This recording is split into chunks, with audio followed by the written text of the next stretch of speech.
What's up guys, Blake here from GuideToVaping.com, and today we're going to be talking about the Kanger SubTank Mini.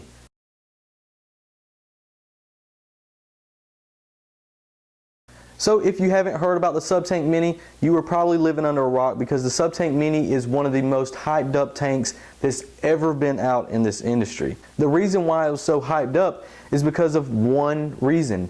It's actually a clear-miser / hybrid tank. So this means that you can not only run it in a normal clear-miser mode, but you can also run it as like a rebuildable atomizer. And the reason why you can do this is because Kanger provided a rebuildable deck also with the SubTank Mini. This allows you to not only use it as just a clear-miser with their sub-ohm coils, but you can also use it as a rebuildable atomizer. So the SubTank Mini was not only the first clear-miser / hybrid tank, but it was also one of the first, right after the Atlantis, to allow you to do sub-ohm vaping in a clear-miser. With the SubTank Mini, you were able to use Kanger's new OCC coil. This stands for Organic Cotton Coil. So basically what the OCC coil is a coil that Kanger has included Japanese organic cotton in. To many vapors, they believe that it's going to give you a much cleaner taste when you're vaping. So we need to know if there's any truth to this SubTank Mini. Is there any truth in the hype? So I was super excited to get my hands on the SubTank Mini. As you guys know, if you've seen my videos, you've seen that I've experienced the Atlantis, all kinds of clear-misers, the whole ProTank series phase. So I'm finally glad to see that they came out with a clear-miser that you can also use like a rebuildable atomizer. So I'm going to go ahead and tell you this. Ever since I got this SubTank Mini, I have not put it down. I've been running it non-stop. But one of the things is that everybody's been talking about this SubTank Mini is that they don't really like the red O-rings. But the cool thing is I heard probably about 3 weeks ago that Kanger was about to come out with an O-ring replacement kit for the SubTank Mini. And luckily for us, they did. So in this review, you guys are going to be able to see my SubTank Mini with blue O-rings. Alright, so enough with the shit, let's get down to business. Alright, so the height of the SubTank Mini is 2.12 inches. The diameter is 0.87 inches. The tank capacity in clear-miser mode is 4.5 mils. Alright, so in the original SubTank, the full size, it's going to be larger between clear-miser mode and RBA mode. So for the OCC coils that you'll be running, they come in a 0.5 ohm, which is rated from 15 to 30 watts, and then a 1.2 ohm, which is rated from 12 to 25 watts. The casing of the SubTank Mini is made of 304 stainless steel, and the tank material is actually Pyrex glass. Alright, so now that you guys got the specs, I'm going to give you a closer shot. This is the box that you'll receive. There's an encasing on top of the actual box. Get that and put it out of the way. And then you have the box where the SubTank Mini actually comes in. And this is pretty much what it'll look like. The only difference about your box is that your SubTank Mini will have red O-rings while mine has blue. And we already went over that. So you pull out your SubTank Mini, if it'll come out.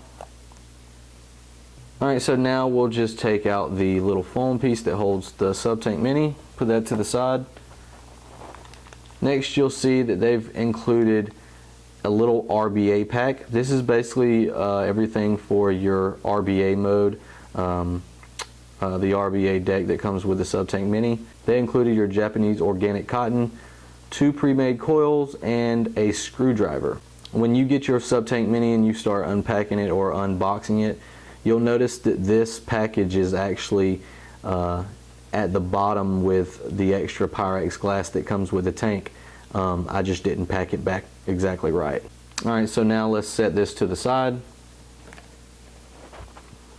And next you have a bunch of different things. This right here pretty much shows you how to prime your OCC coil and just other instruction stuff. Alright, and next we have a product authenticity card. Basically this is where you can check and see if your SubTank Mini is authentic and pretty much register it. And the last thing, again, I did not pack this stuff right, so I don't know if it's going to come in this order, but anyways, this is what you will get.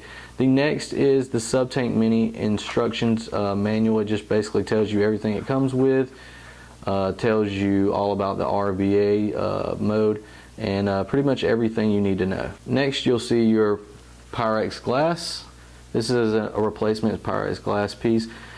Pretty much they're expecting you to break your Pyrex glass tank, so it was great of them to include this. And last we had the 1.2 ohm OCC coil on your right and the RBA deck that is on your left. So as you can see, I have the OCC 1.2 ohm coil in my hand, and then the 0.5 ohm coil comes pre-installed in your tank. Alright guys, so this is the SubTank Mini. I'm going to take this thing apart and show you the inner workings of it. Alright, so first what we're going to do is take off the bottom. So you just unscrew it like so.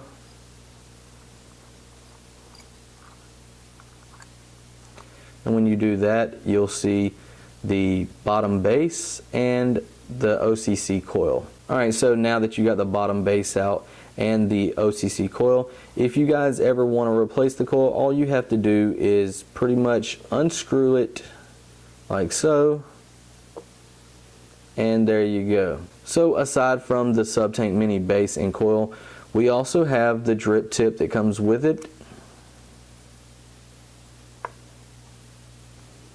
the Pyrex glass that can be removed,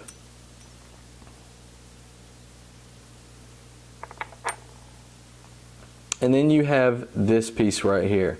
On the SubTank Mini, you have a O-ring right here and an O-ring at the top. If you guys want, you can do like I did and replace the O-rings. They come pre-installed with red O-rings.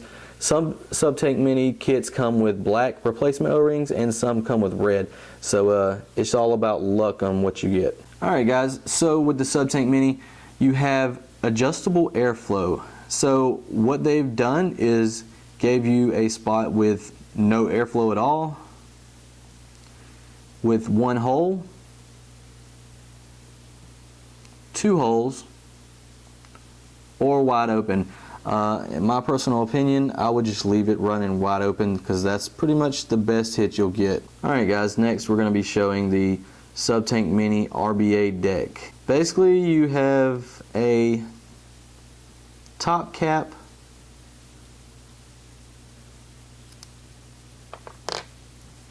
the mid cap,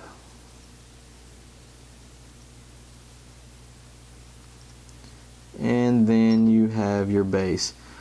These pieces right here, most people call them a chimney. So with this RBA deck that they've made for the Kanger SubTank Mini, as you can see right here in the middle is your airflow. And to be quite honest with you, installing a coil on this is probably the easiest deck that I've ever put a coil on. Alright, so pretty much what we need to do with the RBA deck is basically get your little screwdriver.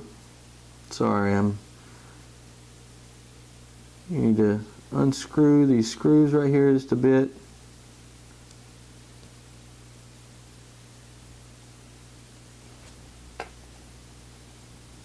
Then take your coil, slide it in one side, make sure your coil is centered on your deck.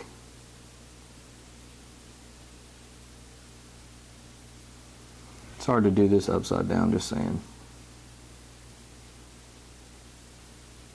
And what you need to do now is take your second lead, slide it in like so, get your little screwdriver, and screw that lead down all the way. And then once you're done with that, you can pretty much, even though I have it kind of crooked right here, and the only reason I have it crooked is because it's kind of hard showing you guys the way I'm positioned, but even if you're positioned in some awkward way like I am right now, you can pretty much get this screw, or this screwdriver, and come in here and position it where you need it positioned. If it's too, like this right here, it's kind of leaned a bit, you can kind of twist it a little bit and get it centered. So as you can see, it's really easy to build this coil. It's really easy to position it on the actual RBA deck. And I think a lot of you guys out there that does not build, I think you're going to be able to start getting into rebuilding a lot easier now. But anyways guys, the next thing you'll need to do when you're rebuilding your atomizer is pretty much cut your leads on each end.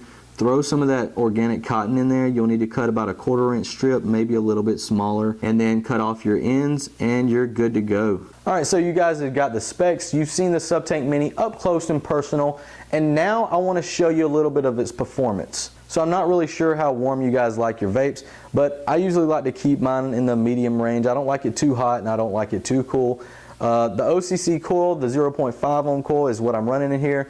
It's rated for 15 to 30 watts, but I usually like to keep mine around 25 watts. Alright, enough talking. Let me show you how well it performs.